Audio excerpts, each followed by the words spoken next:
మహిమ కలుగును గాక. ప్రియక దేవుని నామంలో ఈ కుడికి ఇచ్చేసిన మీ అందరికీ అలాగే లైవ్ లో ఉన్న ప్రతి బిడ్డకు కూడా ప్రత్యేకమైన వందనాలు తెలియజేస్తూ ఉన్నా. మంచిది ప్రియ దేవుని బిడ్డారా, వాక్య ధ్యానంలోకి వెళదాం. ఈరోజు మన అంశము దేవుని రాజ్యానికి వెళ్ళుటకు కావలసిన లక్షణాలు ఏంటంట చెప్పాలి. కొంచెం మాటలు చెప్తాం. అంశం పేరు ఎందుకు చెప్తే దేవుని రాజ్యానికి వెళ్ళుటకు కావలసిన లక్షణాలు అంటే, ప్రియ దేవుని బిడ్డారా, పరలోకానికి వెళ్ళాలి అనే ఆశ మనందరికీ కూడా ఉంది.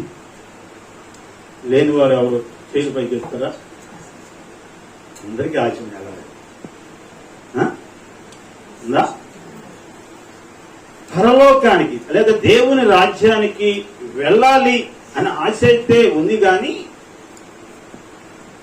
వెళ్ళటానికి కావలసిన మార్గం ఒకటి ఉంది. వెళ్లే మార్గాల్లో కొన్ని లక్షణాలు నీ దగ్గర ఉంటేనే మనం పరలోకాన్ని చూడగలుగుతాం. భూలోకంలో ఉన్నప్పుడే వాటిని చేయాలి. చచ్చిపోయిన తర్వాత చేయడానికి ఏ అవకాశం కూడా లేదు. భూలోకంలో ఇంకా సజీవురాలుగా ఉన్నప్పుడే వాటిని చేయాలి.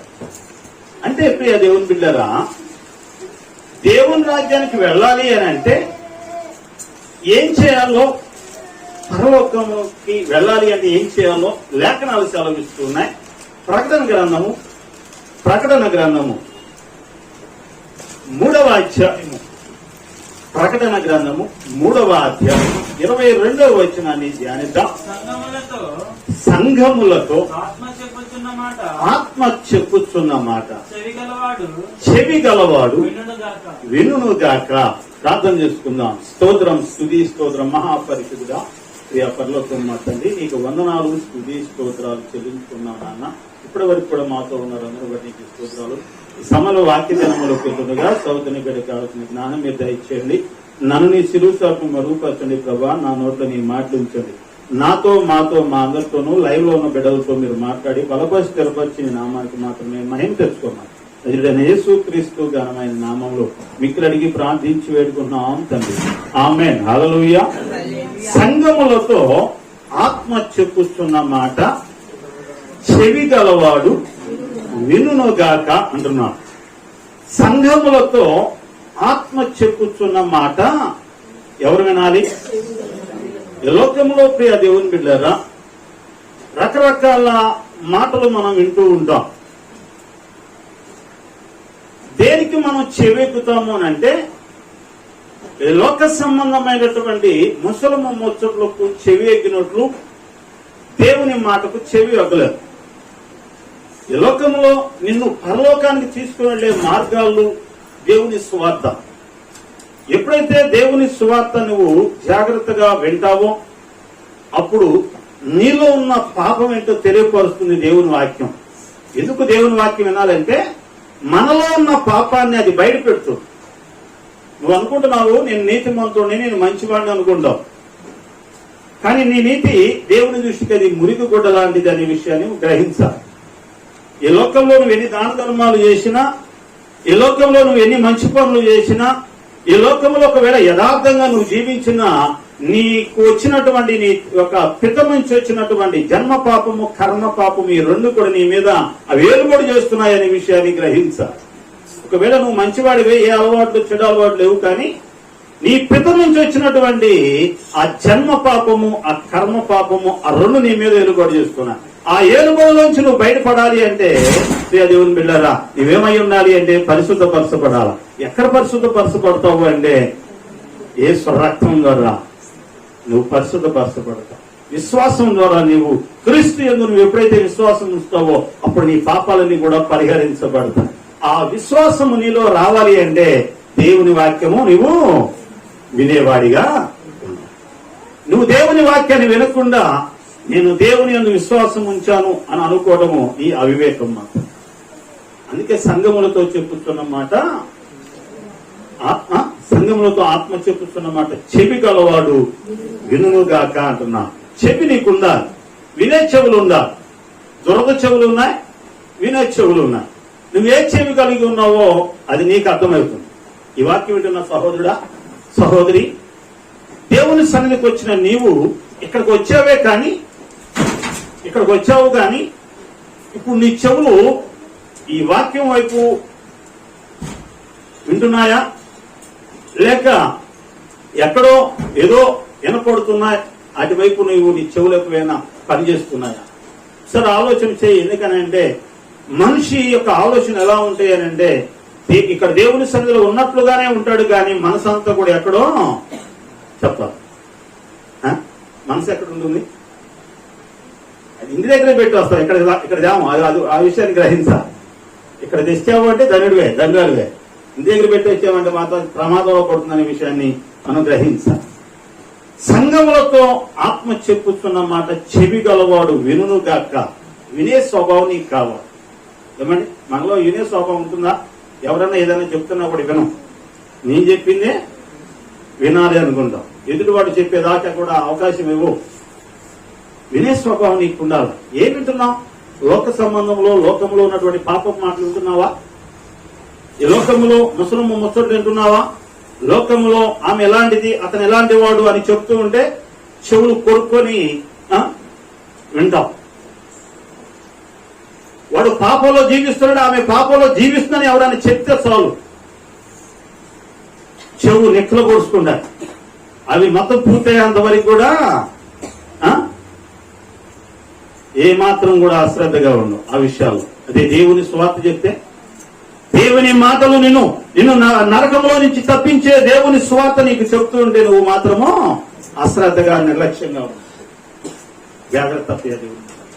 దేవుని సువార్తను వింటే ధనురాలు అవి నేను ఎక్కడికి తీసుకెళ్తాయో తెలుసా? వింటాం. దేవుని సువార్తను వింటే ఎక్కడికి వెళ్తావో తెలుసా? నిత్యము యుగయుగాలు శాంతి సమాధానము ఆకలి దప్పికలు లేని ప్రదేశమైనటువంటి పరలోకానికి నేను అవి చేరుస్తాయి. లేదంటే వేదనకరమైన స్థలంలోకి నువ్వు వెళ్ళాలని దేవుని వాక్యం సెలవిస్తుంది. ఏదైతే నువ్వు వింటున్నావో భూలోకంలో ఉన్నప్పుడు గనక సత్య సువార్తను వింటే, ఆ వినగలిగిన చెవులు గనక నీకుంటే శాంతి సమాధానముతో యుగయుగాలు ప్రశాంతంగా జీవిస్తావు. లేదు, ఆ వార్త వినడానికి సత్య సువార్త నీ కొరకు మరణించిన యేసయ్య గురించి చెప్తూ ఉన్నప్పుడు ఆ చెవులు గనక వినకుండా ఎక్కడెక్కడికో పోగొడితే నీ జీవితంలో కోలుకోలేని దెబ్బ ఏంటో తెలుసా?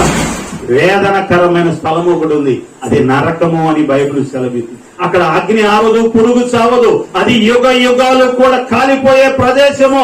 ఆ ప్రదేశంలోకి వెళ్లాల్సిన పరిస్థితి నీకు దాపురిస్తుంది అని ఈ ఉదయకాలం దేవుడు హెచ్చరిస్తూ ఉన్నాడు. ప్రియా దేవుని బిడ్డ, వినే చెవులు నీకు కావాలని దేవుడు వాక్యం సెలవిస్తుంది. ఒకరోజు ఒక పెద్ద సైన్యాధిపతి, వీరాతి వీరుడు, పరాక్రమశాలి, ఇశ్రాయేల్ దేశం మీదకి యుద్ధానికి వెళ్ళాడు, జయం పొందుకుని ఇంటికి వచ్చాడు. కానీ అతనుకున్న రోగం ఏంటంటే కుష్ఠరోగం. ఎక్కడికి వెళ్ళే విజయమే వస్తుంది, కానీ తన శరీరంలో ఉన్న కుష్ఠరోగం మాత్రం పోవడలేదు.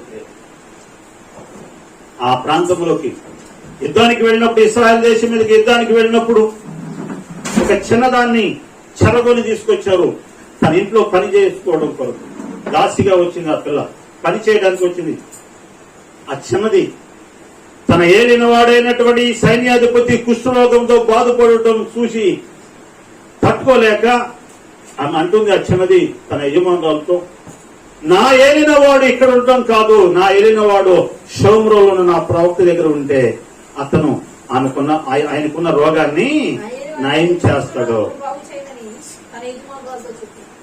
ఏమని ఆ చిన్నది చెప్తుంది, నా ఏలిన వాడు ఇక్కడ ఉండటం కాదు, నా ఏలిన వాడు ఎక్కడ ఉండాలి అంటే షోమ్రోన్లో ప్రవక్త ఉన్నాడు, ఆ ప్రవక్త దగ్గరగా ఉండగలిగితే ఆయనకున్న రోగము నయమవుతుంది అని దేవుని బిడ్డరా ఆ చిన్నది చెప్పింది. ఎవరు ఆ చిన్నది? చెరగొనికి వచ్చిన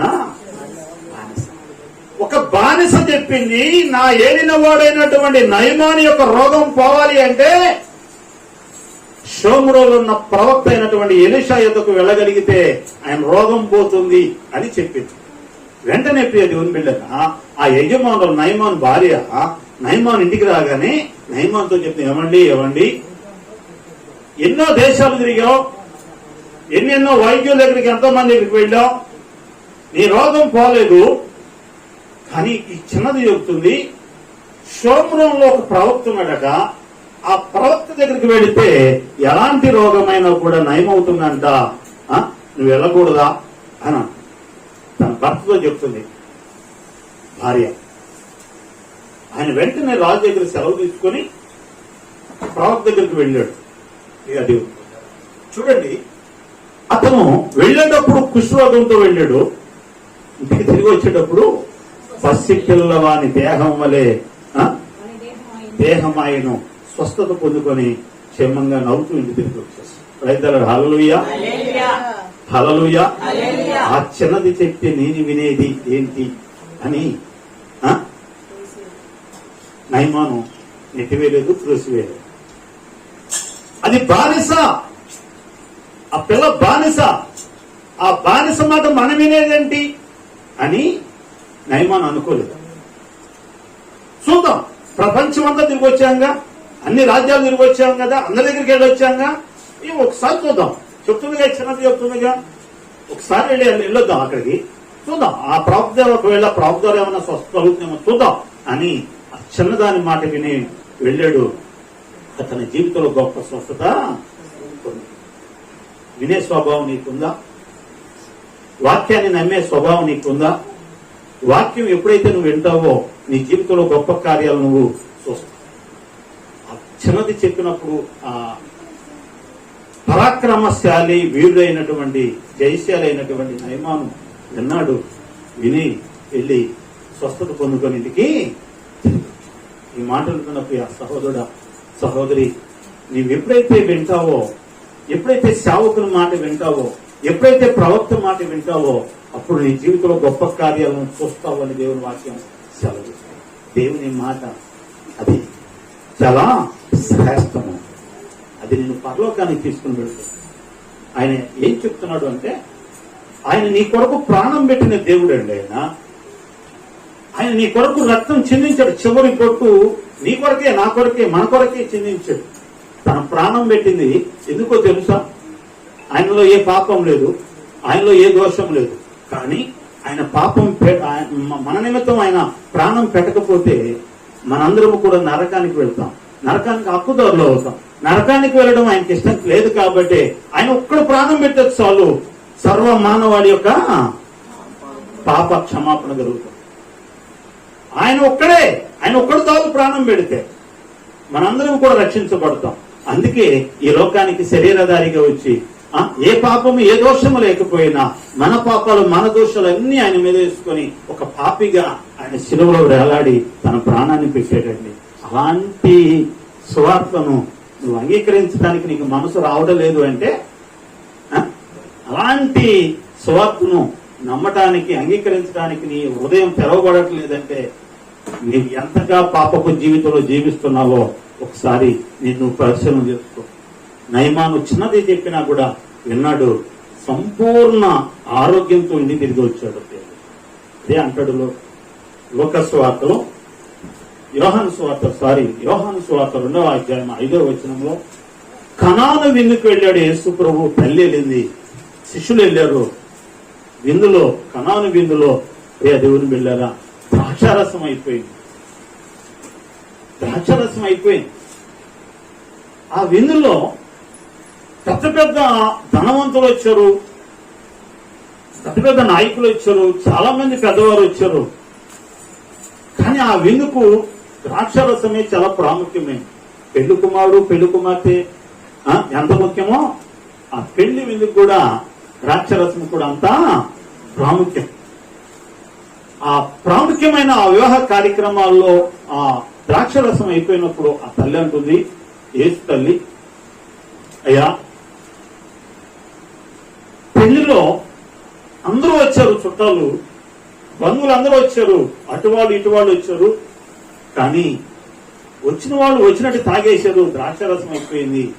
ఇప్పుడు పెళ్లి కుమారుడు ఇంటి వాళ్ళు ఎంతగానో వేదన చెందుతున్నారు. ఇప్పుడు ఎలా తయారు చేయాలి, ఎలా చేయాలి, ఇప్పుడు మా పరువు పోతుంది కదా అని బాధపడుతున్నారు. ఒక్కసారి వాళ్ళ సంగతి ఏంటో చూడకూడదు అని యేసు ప్రభుతో తల్లి అయిన మరియ చెప్తుంది. అంటుంది, ఆయన అంటున్నాడు, నా సమయం ఇంకా రాలేదు, సమయం ఉంది, సమయం ఇంకా రాలేదు అని. కాసేపు ఆగిన తర్వాత ఆమె వెళుతూ అంటుంది అక్కడ పనివారితో, ఆయన చెప్పింది మీతో ఆయన ఏం చెప్తున్నాడో అది చేయండి అని ఆ తల్లి తన అక్కడ ఉన్నటువంటి పనివారితో చెప్పి వెళ్ళిపోతుంది. ప్రియా దేవుని బిడ్డలారా, చూడండి, ఆ యేసు ప్రభు ఆ పనివారితో అంటాడు, ఆ బాణల నిండా నీళ్లు నింపండి, ఇప్పుడు వెళ్ళి వడ్డీయండి అంటాడు. ఏమండి ప్రియా దేవుని బిడ్డలారా, ఇక్కడ మనకు కావలసిన అంశం ఏంటంటే, వాళ్ళు ఆ మాట విన్నారా, వింటే ఏం కార్యం జరిగిందో మనం చూద్దాం. ఆ రాతి బాణల నిండా నీళ్లు నింపండి అన్నారు,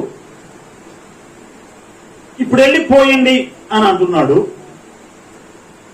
వడ్డిచ్చేవాళ్ళు పోసేవాళ్ళు, ఏమ్మా వడ్డిచ్చేవాళ్ళు పోసేవాళ్ళు అక్కడ ఉన్నటువంటి పరిస్థితి ఏంటో ఎరిగిన వాడు.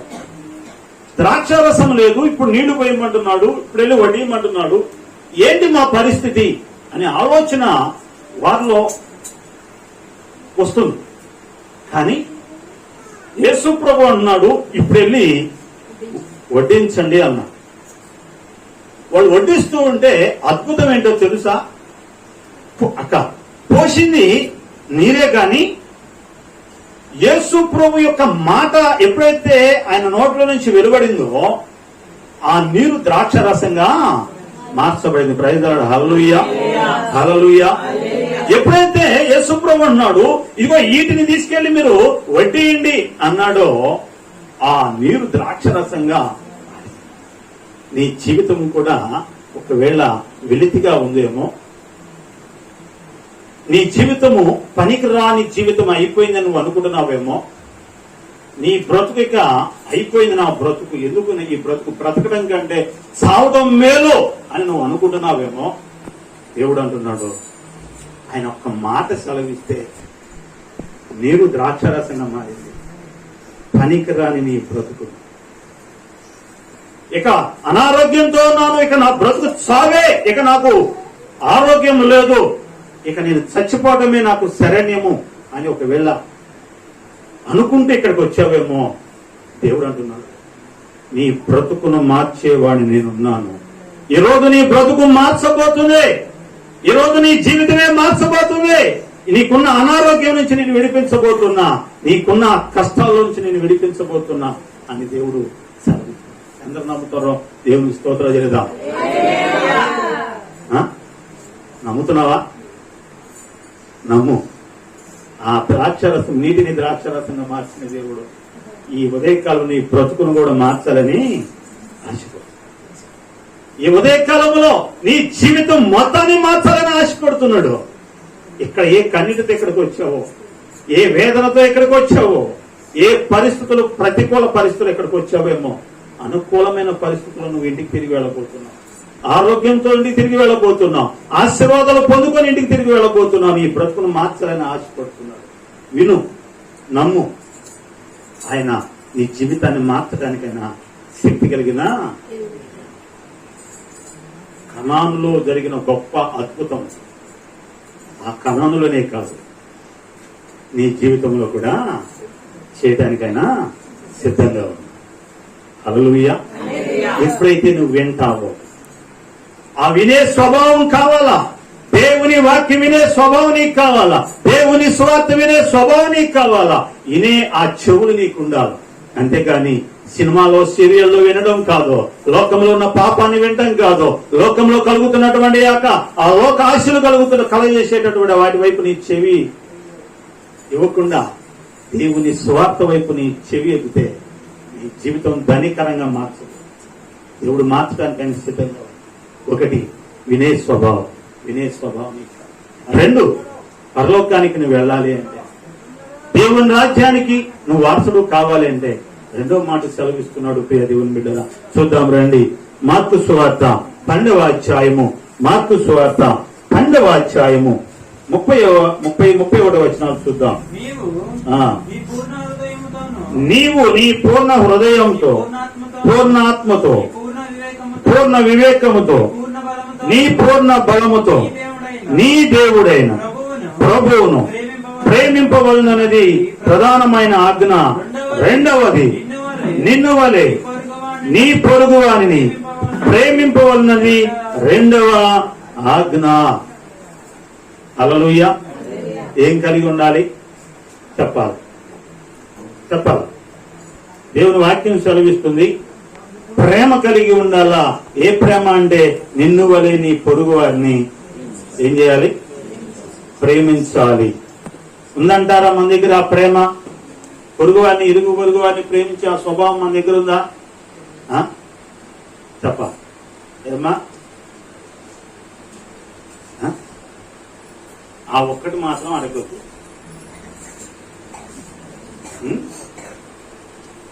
ఏదైనా చెప్పండి మాస్టర్ గారు, నేను వింటాను. కానీ మా ఇరుగు పొరుగు వారితో, ఎందుకంటే ఇరుగు పొరుగు వారితో ప్రేమ కలిగి ఉండటం అది అంత తేలికైన విషయమేమి చెప్పాలి. చెప్పండి, టైం చాలా అవుతుంది. చెప్పాలి. ఇరుగు పొరుగు వారితో ప్రేమ కలిగి ఉండాలి అని, అది దేవుని ప్రేమ కలిగి ఉండాలి. ఇంట్లో వాళ్ళతోనే లేదండి, ఇంట్లో వాళ్ళతోనే ఆ ప్రేమ చూపించలేకపోతున్నాం, క్రీస్తు ప్రేమ. ఇంక ఇరుగు పొరుగు వారితో ఎక్కడండి? లేచిన కానీ అంతా కూడా కోళ్ళకాడ, నీళ్ళకాడ, రోజు తగాదేగా అంతా. దేవుడు ప్రేమమయుడై ఉన్నాడు. మనం ఆరాధిస్తున్న దేవుడు ఏమై ఉన్నాడట? నోటితో చెప్తాం, తలకాయ రూపం కాదు, నోటితో చెప్తాం. మన దేవుడు ఏమై ఉన్నాడు? ప్రేమమయుడు. ఆ ప్రేమే ఇంకా నీలో నాలో పాపం ఉండగానే ఆయన మన కొరకు ప్రాణం పెట్టాడు. ఆ ప్రేమే. అలాంటి ప్రేమమయుడిని ఆరాధిస్తున్నామని చెప్పుకుంటున్నామే కానీ మన రాజాల గారు ఆ దేవుని గురించి చెప్పడానికైతే చెప్తున్నాను, నా దేవుడు యేసు ప్రభువు అని చెప్పడానికి చెప్తున్నాను. కానీ ఆ క్రీస్తు ప్రేమను మాత్రము ఇతరులకు పంచలేకపోతున్నాం. అది పంచకపోతే ఎలా వెళ్తాం అనుకుంటున్నావు పరలోకానికి? బాప్తిజం తీసుకున్నాను కదా, రక్షణ పొందాను కదా, దేవుని సన్నిధికి వస్తున్నా కదా, నమ్మకంగా ఉన్నట్లుగా ఉన్నాను కదా నేను అనుకుంటున్నావేమో. ఈ ప్రేమే లేకపోతే, ఈ క్రీస్తు ప్రేమ నీలో లేకపోతే పరలోకానికి నువ్వు అర్హురాలువు కాలేవు. నిన్ను వల్లే నీ పొరుగు వారిని ప్రేమించు, ఇది రెండవ ఆజ్ఞ. దేవుణ్ణి ప్రేమిస్తున్నావు అనుకుంటున్నావు, ఓకే, కాదంటలేదు. కానీ దానికంటే ప్రాముఖ్యం ఏంటో తెలుసా? ఆయన కనపడట్లేదు కాబట్టి నువ్వు ప్రేమిస్తున్నావు అంటున్నావు. కానీ ఆయన కనపడలేదు కాబట్టి ప్రేమిస్తున్నాను అనుకుంటున్నావు. కానీ యేసు ప్రభువే గనక ఈ లోకానికి వచ్చి నీ ఇంటికి రాకుండా, ఏమండి చాలిని గారు, నీ ఇంటికి రాకుండా పక్కింటో గెడ్డాడు అనుకుందాం, ఏం చేస్తాం? చెప్పాలి. యేసు ప్రభువును కూడా ఏం చేస్తాం? చచ్చా, ఇలాంటి అని నిన్నాళ్ళు ఆరాధన చేసింది, నా ఇంటికి రాకుండా, నేను ఎంత ప్రేమ, నేను ఎంత దేవుని సంగతి ఎంత నమ్మకంగా ఉండేదాన్ని, నా ఇంటికి రాకుండా దాని ఇంటికి వెళ్తాడా? ఎవరింటికి? చెప్పాలి. ఇదే డైలాగు మన దగ్గర నుంచి వచ్చే డైలాగు. ఎందుకంటే ఆమెకి నీకు పడదు కాబట్టి దాని ఇంటికి వెళ్ళాడా? నేనిక మా పాస్టర్ గారు నా దగ్గర రాకుండా ఎక్కడికి వెళ్ళాడు? నేను సంఘంలో ఎవరు? నేనేగా అసలు. నా దగ్గర రాకుండా ఎక్కడికి వెళ్ళాడు పాస్టర్ గారు? ఎగొద్దు. ఎవరు? సరే, ఆయన వద్దండి, నేను రాను. ఇదండి మన ప్రేమ. యేసు ప్రభు కనుక అలాగే వచ్చి నీ దగ్గర రాకుండా పక్కింట్లోకి వెళితే యేసు ప్రభుని కూడా పక్కకి నెట్టేసే స్వభావం మంది. ఎందుకంటే మన స్వభావం ప్రేమ, క్రీస్తు ప్రేమ చూపించలేకపోతున్నాం. అందుకే అంటాడు కొరింథీయులకు రాస్తూ మొదటి పత్రికలో 14వ అధ్యాయం 1వ వచనంలో ప్రేమ కలిగి ఉండకు ప్రయాసపడండి అంటాడు. ఏం పడాలి? ఏమా ప్రయాసపడాలి అంటే ఆ ప్రేమ నీవు మరణించేంత వరకు కూడా క్రీస్తు ప్రేమను వదలకుండా ఇతరులకు చూపించే వ్యక్తిగా ప్రయాసపడాలి. ఎంతకైతే ఉద్యోగంలో జాయిన్ అయిన తర్వాత ఆ ఉద్యోగంలో నైపుణ్యత పొందేంత వరకు కూడా ప్రయాసపడతావో, ఎలా అయితే ఎగ్జామ్ పూర్తయ్యేంత వరకు, ఎగ్జామ్ రాసేంత వరకు నీవు స్టూడెంట్ గా నువ్వు ఎంత ప్రయాసపడి చదువుతావో, అలాగే క్రీస్తు సంఘంలోకి వచ్చా నీవు మరణించేంత వరకు కూడా క్రీస్తు ప్రేమను పంచేవారిగా నీవు ఉండాలని దేవుడు ఆశపడుతుంది. ఇది రెండవ. పరలోకానికి వెళ్ళాలంటే ముందు దేవుని సువార్త వినాలి. రెండవది క్రీస్తు ప్రేమ ఇతరులకు చూపించాలి. మూడవది అంటాడు, ప్రియ దేవుని బిడ్డరా, అక్కడ రాయబడినటువంటి మాటలో ఎఫెసీయులకు రాస్తూ ఎఫెసీ పత్రిక 4వ అధ్యాయము 32వ వచనం చూద్దాం. ఒకని ఎడల ఒకడు దయ కలిగి కరుణా హృదయులై క్రీస్తునందు దేవుడు మిమ్మును క్షమించిన ప్రకారము మీరును ఒకరినొకరు క్షమించుడే. ప్రైజ్ హల్లెలూయా. ఏం చేయాలంట? ఏమన్నా క్రైస్తవుడికి నచ్చని మాట ఏంటది? మన శత్రువుల్ని మనకు నచ్చని అదే. క్రీస్తు అయితేనేమో ఏమంటున్నాడు? క్రీస్తు సిలువలో వేలాడే ముందు వెళుతున్న సమయంలో నన్ను బట్టి మీరు ఏడవద్దు, నా కోసం ఏడవద్దు, మీకోసం మీ పిల్లల కొరకు ఏడవండి అన్నాడు.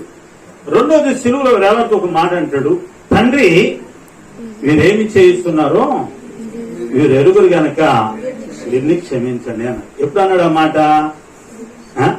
చనిపోయే ముందు డైలాగ్.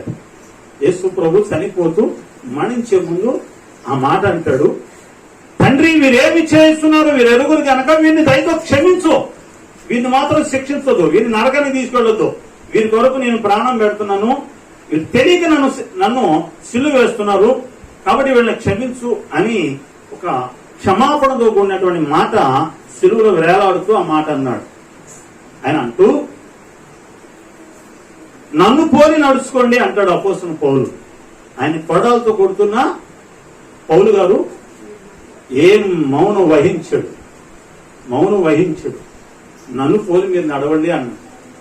కానీ మనము ఏమండి క్షమిస్తున్నామా? ఒక మాట ఏమన్నా అంటే చెప్పాలి. ఏమైనా ఒక్క మాట అంటే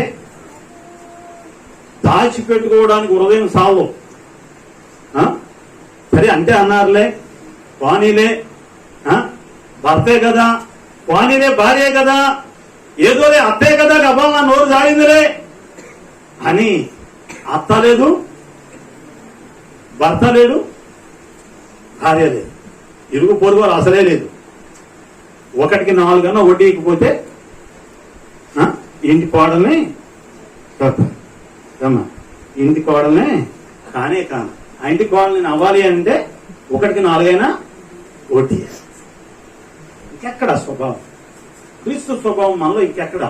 క్షమించే ఆ స్వభావం మనలో లేకపోతే ప్రియ దేవుని బిడ్డరా, దేవుడు మన పాపాలను ఎలా క్షమిస్తాడు? మీరు క్షమిస్తే మీ పాపాలు కూడా క్షమించబడతాయి అంటాడు. క్షమించండి, అప్పుడు మీరు కూడా క్షమించబడతారు అంటాడు. అంటే ముందు మనం క్షమిస్తే, ఇతరులు మనం క్షమిస్తే దేవుడు మన పాపాలను మనను క్షమిస్తాడు అట.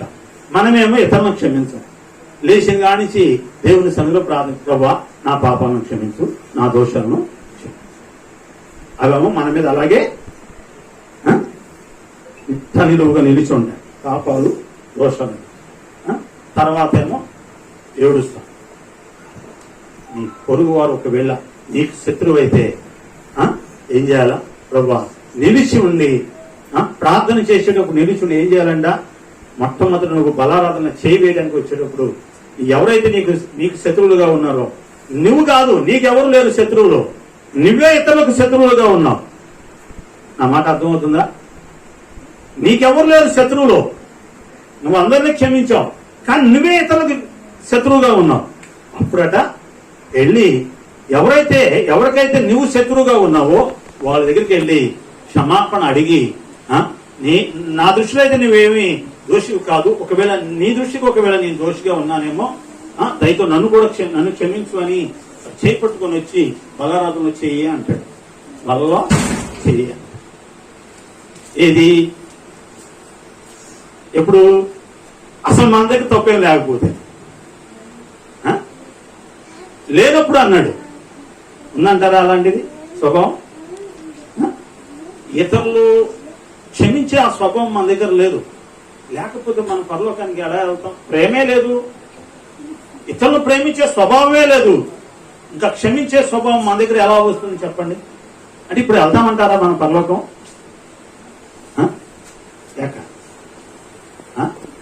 ఉన్నంటారా ఛాన్సు? ఏమో దీన్ని బట్టి చూస్తే నాకేమి అవకాశాలు చాలా తక్కువగా కనపడుతున్నాయి. ఒకటి మాత్రం నిజం ఏంటంటే మన దేవుడు అదొకటి, ఆయన కృప మన మీద ఉంది కాబట్టి ఆయన ఆటోమేటిక్ గా క్షమిస్తాడనే ఒక నమ్మకం మన దగ్గర ఉంది కాబట్టి ఆ ప్రేమ, ఆ క్షమాపణ మన దగ్గర ఉండల్లా. ఆయన కనుక రోషం కలిగిన దేవుడు, కోపం కలిగిన దేవుడు అయితే, ఈ రెండింటిని శిక్షించే దేవుడు అయితే ఈ రెండు మనం కలిగి ఉండవడం, కానీ ఆయన కృప కలిగిన దేవుడు, ప్రేమ కలిగిన దేవుడు కాబట్టే మనం ఆ రెండు కలిగి ఉండాలి. క్షమాపణ ఎప్పుడైతే నువ్వు క్షమిస్తావో అప్పుడు నీ పాపాలు కూడా క్షమిస్తాయి అని దేవుని వాక్యం చదివి. ఈ క్షమాపణ మనం కలిగి ఉండకపోతే పరలోకాన్ని మనం చూడలేము అని దేవుని వాక్యం చదివిస్తుంది. చివరిగా నా మాటలు ముగిస్తాను. మలాకి గ్రంథము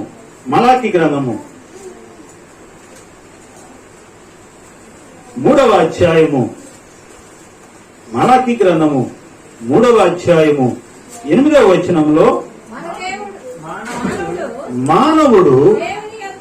మానవుడు దేవుని యొద్ద దొంగిలునా అయితే మీరు నా యొద్ద దొంగిలితిరి, దేని విషయంలో మేము నీ యొద్ద దొంగిలితమని మీరందరూ 10వ భాగమును ప్రతిష్ఠితార్పణలను ఈ యొక్క దొంగిలితిరి.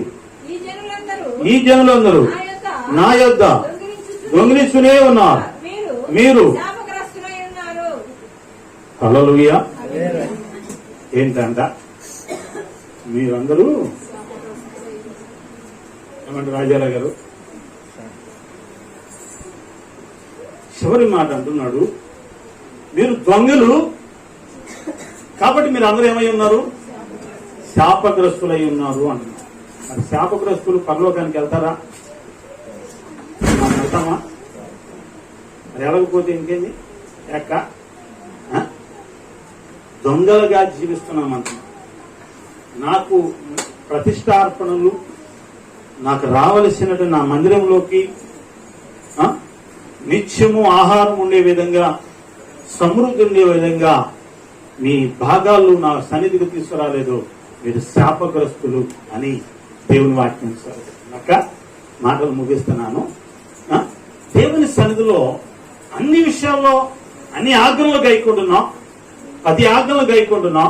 ఆ 10 ఆజ్ఞల్లో ఒక ఆజ్ఞ కనుక మీరితే, 10 ఆజ్ఞల్లో 9 ఆజ్ఞలను మనం నెరవేర్చాము, ఒక ఆజ్ఞ మీరితే చెప్పాలి. మాటలు ముగిస్తున్నా, చెప్పాలి. 10 ఆజ్ఞలు 9 ఆజ్ఞలు చేసాము, నెరవేర్చాం, ఒక ఆజ్ఞ మాత్రమే మీరాం. ఇప్పుడు ఎక్కడికి వెళ్తాం చెప్పండి? ఇన్ని సంవత్సరాల అనుభవమేగా, నోరు తిరుగుతాం, అయిపోయింది, ముగిస్తున్నాగా. చెప్పండి చెప్పండి. ఆ నోట్లోంచి బయటికి రావాలా మాట. 9 ఆజ్ఞలు గైకొన్నాం, ఒక ఆజ్ఞ మాత్రమే మీరాం, అంటే గైకొనలా. ఇప్పుడు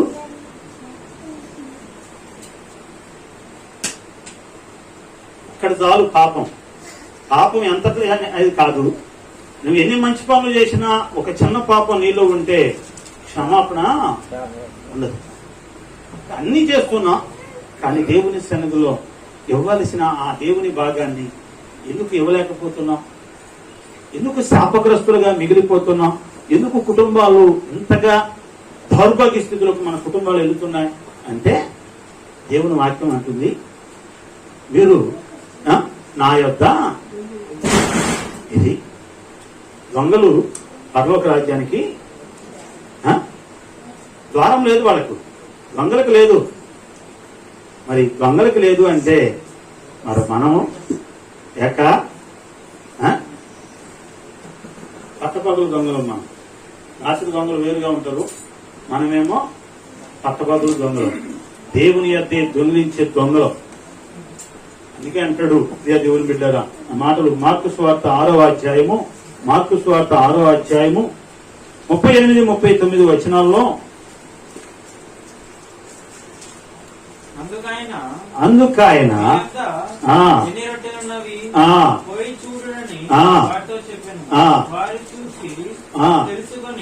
ఐదు రొట్టెలు 2 చేపలు ఉన్నాయి అన్నారు. అక్కడ జనసమూహం వచ్చింది. యేసు ప్రభు సువార్త ప్రకటిస్తుంటే అనేక మంది తండోపతండాలుగా వచ్చారు. ఆ ప్రజలు పొదుగుకింది. వెళ్లే సమయంలో వారికి ఆహారం పెట్టమండి. ఇక్కడ ఏముందయ్యా, 200 ధ్యానారములు ఖర్చు చేస్తే తప్ప వీళ్ళకి ఆహారం దొరుకుతుంది, ఇంతమందికి పెట్టాలంటే. అంటే సుమారు 160 రూపాయలు ఖర్చు చేస్తే, 6 రోజుల్లో 160 రూపాయలు ఖర్చు చేస్తే అక్కడున్న వారి అందరికీ కూడా భోజనాలు వస్తాయి. ఈ రేత్రి పూట ఎక్కడికి వెళ్తారు, ఎక్కడ తింటారు అని అంటే, మీ దగ్గరే ఉండేవి చెప్పండి అంటే 5 రొట్టెలు 2 చేపలు ఉండేదాన్ని. సరే ఆయన ఎద్దకు తీసుకురండి అన్నాడు. తీసుకొచ్చారు. దేవుడు ఆశీర్వదించాడు. వాటిని విడిచి పంచండి అన్నాడు. పంచగా సుమారు 5,000 మంది పురుషులు అక్కడ తిన్నారు. స్త్రీలు బిడ్డలు తిన్నారు. మొత్తం సుమారు 20,000 మంది తినగా ఇంకా 12 గంపలు మిగిలినాయని దేవుని వాక్యం. ప్రైజ్ హల్లెలూయా. ఏమని ఏం తీసుకొచ్చారు వాళ్ళు? ఆయన చేతుల్లోకి వాళ్ళ దగ్గర ఉన్నదాన్ని, వాళ్ళ దగ్గర ఇది ఏదైతే ఉందో అది తీసుకొచ్చి దేవుని చేతిలో పెట్టారు. మేము తినాలి కదా, మేము వచ్చింది ఇవి తీసుకొని వచ్చాం, నీ మాటలు విని వెళ్ళేటప్పుడు నీరసం వస్తే ఇవి తిని వెళ్ళడానికి తింటాకని దారిలో తింటాకని తెచ్చుకున్నాం, ఇవి నీకు ఇస్తే ఎలా అని ఆ పసిపిల్లలు అనలేదు. అక్కడ ఉన్నవారు తల్లిదండ్రులు అనలేదు. కలిగింది ఏదైతే ఉందో దాన్ని తీసుకొచ్చి దేవుని చేతులు పెట్టారు. 12 గంపలు అందరూ తినగా 12 గంపలు సమృద్ధి నింపబడి 12 గంపలు నింపబడి. అక్క అంటే నీ దగ్గర కలిగింది ఏదో దాన్ని నీవు దేవుని చేతిలో పెట్టగలిగితే దేవుడు నీ జీవితాన్ని సమృద్ధితో నింపాలని ఆశపడు. ఏమమ్మా, 1 వినే స్వభావం నీకు ఉండాలి. 2 ప్రేమ, క్రీస్తు ప్రేమ నువ్వు చూపించాలి. 2 క్రీస్తు ఏ విధంగా అయితే నిన్ను నన్ను క్షమించాడో మనం కూడా మన శత్రువులు, మన ఇరుగు పొరుగు వారిని క్షమించే స్వభావం కలిగి ఉండాలి. 4 ఇచ్చేవారిగా ఉండాలి. ఇదే అంటాడు, పుచ్చుకొనుడి కంటే ఇచ్చుట మేలు ధన్యత అంటాడు. అంటే పుచ్చుకొనడం కంటే కూడా ఇవ్వటమే చాలా శ్రేష్టము. అది ధన్యత కూడా, మేలుకరమైనది కూడా. అందుకే 5 రొట్టెలు 2 చేపలు ఇచ్చి 12 గంపలు మిగుల్చుకున్నాడు చాలా గొప్పోళ్ళు. యువక దరిద్రతలో ఉండేవాళ్ళము మనము. కాబట్టి దేవుని బిడ్డగా దేవునికి ఇవ్వాల్సినది దేవునికి ఇద్దాం. దేవుడు కలిగిన క్రీస్తు ప్రేమను మనం కూడా ఇతరులకు పంచుదాం. దేవుడు కలిగినటువంటి మనం ఏ విధంగా అయితే క్షమించాడో మనం కూడా మన శత్రువును క్షమిద్దాం. దేవుని స్వార్థ వినేవాడిగా ఉందాం. అంతేగాని మునవ పదల్లోనూ గచ్చ పదుల్లోనూ రాతి నేలను పడ్డ విత్తనాలలాగో లేకపోతే రోడ్డు అమ్మడే పడ్డ విత్తనాలుగా మనం ఉండొద్దు. మందిరంలోకి వస్తున్నామే కానీ ఆ వాక్యం మన హృదయాల్లోకి వెళ్ళడల్లా. వెళితే ఎప్పుడో మన బ్రతుకులు మారే, ఎప్పుడో మన జీవితాలు మారే, ఎప్పుడో యేసు ప్రభు పాదాలు ఎప్పుడో పట్టుకునే వాళ్ళం, సొంత రక్షకుగా ఎంచుకునేవాళ్ళం. ఇంకా ఎంచుకోవడం లేదంటే అర్థం ఏంటంటే ఇంకా ఐహిక విచారాలు మనలో పనిచేస్తున్నాయి. అది రాతి నేల పడిన విత్తనం వల్ల మన హృదయాల్లో ఫలిస్తుంది. అందుకే యేసు ప్రభు దగ్గరికి ఇంకా సంపూర్తిగా రాలేకపోతున్నాం. కాబట్టి దేవుని బిడ్డరా, నీవు దేవుని రాజ్యానికి వెళ్ళాలి అంటే ఈ 4 లక్షణాలు మనలో ఉంటే మనం పరలోకాన్ని చూడగలుగుతాం. దేవుని వాక్యం సెలవిస్తున్న ఆయన ప్రేమమయుడు, కరుణమయుడు, కనికరం గల దేవుడు, కృపా సంపన్నుడు. ఆయన కృప మనందరినీ కూడా పరలోకాన్ని తీసుకుని వెళ్తుంది. వీటన్నిటిని చేసి పరలోకంలో ఆయనతో కలిసి నిత్యం యుగయుగాలు కూడా సంతోషంగా ఆయన స్తుతించే బిడ్డలుగా మనం ఉందాం. దేవుడి కొద్ది మాటలు దీవించును గాక. ఆమేన్. ప్రార్థన చేసుకుందాం. స్తోత్రం స్తోత్రం స్తుతి స్తోత్రం. మహాపరిశుద్ధుడా ప్రియ పరలోకం మా తండ్రి, నీకు వందనాలు స్తుతి స్తోత్రాలు చెల్లించుకున్నాం నాన్న. ఈ సమయంలో ఇప్పటి వరకు కూడా నాతో మాతో మా అందరితో మీరు మాట్లాడారు. అందును బట్టి నీకు స్తోత్రాలయ్యా. మేము కూడా పరలోకానికి వెళ్ళాలనే ఆశ కలిగి ఉన్నాం ప్రభా. ఆశను తీర్చే దేవుడు కాబట్టి అయ్యా, ఏవి లక్షణాలు ఉంటాయో వారు పరలోకానికి వెళ్తారని మీరు వాక్యం సెలవిచ్చిందో ఆ మాటలు మేము విన్నాం. ఆ మాటల ప్రకారం జీవించి ఆ కృపణ ధన్యతను వీళ్ళందరికీ కూడా మీరు అనుగ్రహించమని, నిత్య రాజ్యములో నీతో కలిసి యుగాలు సంతోషంగా జీవించి ఆ కృపణ ధన్యతను వీళ్ళందరూ కూడా మీరు అనుగ్రహించమని, ఎందరైతే లైవ్ లో ఉన్నారో అట్టి వారిని కూడా మీరు దీవించి ఆశీర్వదించండి. వారు కూడా పరలోకానికి వారసులుగా వారిని కూడా చేసి మీరే మహిమ పొందమని ఎదుడైన యేసుక్రీస్తు ఘనమైన నామములో మీకు అడిగి ప్రార్థించి వేడుకుంటున్నాం తండ్రి. ఆమేన్. హల్లెలూయా.